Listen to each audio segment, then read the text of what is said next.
5. Listening. A. Listen to the two strange events and complete the chart. Write the strange events in the What Happened column. Erica Schwartz. I'd invited a new friend for breakfast. While we were drinking our coffee, my guest asked if I wasn't going to introduce the gentleman who had previously been in the dining room.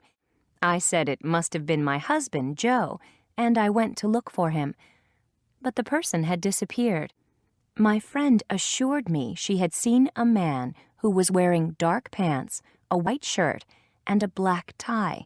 That night, I told my husband about it, but then we forgot all about the incident. 2 weeks later, my 10-year-old daughter woke up and saw a man standing at the foot of her bed, staring at her. We told her she must have had a bad dream. Several nights later, we heard noises of chairs being moved around in the dining room. Joe went downstairs to investigate. The chairs had been moved from their places, but there was no one there. As soon as he climbed back into bed, the noise started again. We lived with those noises for more than a year, and some of the guests who slept in our house swore they had seen a man who wore dark pants, a white shirt, and a black tie. In the end, we had to sell the place and move out.